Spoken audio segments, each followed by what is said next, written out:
नमस्कार, माझं नाव doctor Sameer Tulpule.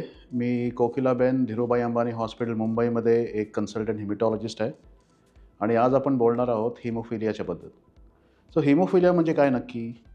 So haemophilia हा एक ब्लड डिसऑर्डर आहे. सो सर्वसाधारणपणे आपल्या शरीरामध्ये जेव्हा आपल्याला काही इंजुरी होते किंवा इजा होते किंवा आपल्याला हाताला किंवा अंगाला शरीराला लागतं तेव्हा रक्त येतं किंवा कट झाल्यावर. सो ते हे कट झाल्यावर ते रक्त जे आहे ते थोड्या वेळातच पटकन बंद होऊन जातं. कारण आपल्या शरीरामध्ये क्लॉटिंग फॅक्टर्स असतात. पण हिमोफिलियामध्ये काही हे ठराविक क्लॉटिंग फॅक्टर्स कमी असतात किंवा ॲब्सेंट असतात. त्यामुळे थोडी जरी इजा झाली तर ते ब्लीडिंग थांबत नाही. सो ह्याला आपण म्हणतो हिमोफिलिया. आता सगळ्यात कॉमन जे हिमोफिलियाज आहेत ते फॅक्टर 8 डेफिशियन्सी आणि फॅक्टर 9 डेफिशियन्सी.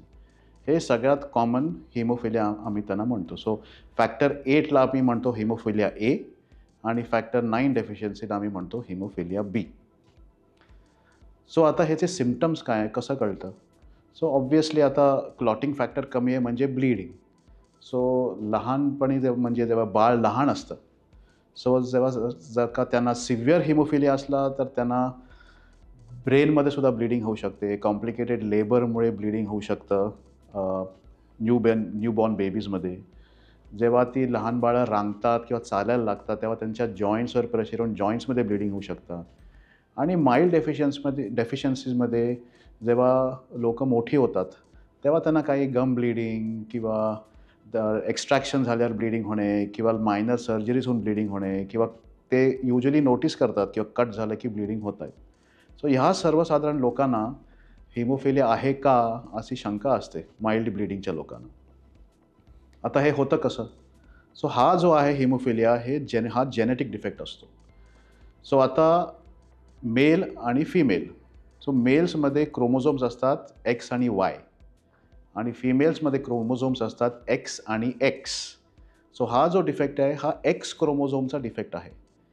त्यामुळे जर का मेलमध्ये जर का एक्स क्रोमोझोम डिफेक्टिव्ह असला आणि एक्स आणि वाय असल्यामुळे त्यामुळे मेलमध्ये जर का डिफेक्टिव्ह एक्स क्रोमोझोम असला मग त्याच्यावर हिमोफिलिया जीन असला तर मग मेल्सना युज्युअली हिमोफिलिया होतो.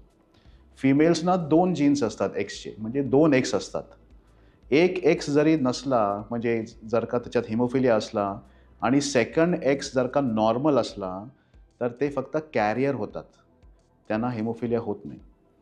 त्यामुळे जर का कॅरियर लेडी आणि नॉर्मल मेल असं लग्न होऊन त्यांचं जर का त्यांना मुलं झाली तर मेल्समध्ये 50% अफेक्टेड असतात हिमोफिलिया आणि जी मुली असतात जन्मलेल्या त्यांना 50% कॅरियर असतात. सो मुलींना युज्युअली हिमोफिलिया होत नाही. आता त्याची ट्रीटमेंट काय आहे? ट्रीटमेंट म्हणजे फॅक्टर रिप्लेसमेंट करायला लागते. म्हणजे फॅक्टर 8 किंवा फॅक्टर 9 हे फॅक्टर रिप्लेस करायला लागतं.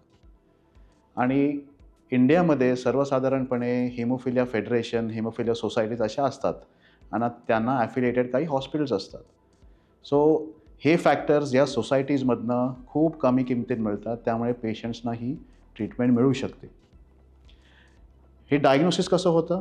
Blood test. एक तर ब्लीडिंगची हिस्ट्री आणि स्पेसिफिक फॅक्टरची टेस्ट, फॅक्टर 8 किंवा फॅक्टर 9 याची टेस्ट करून आपल्याला कळतं की तो स्पेसिफिक हिमोफिलिया आहे का नाही.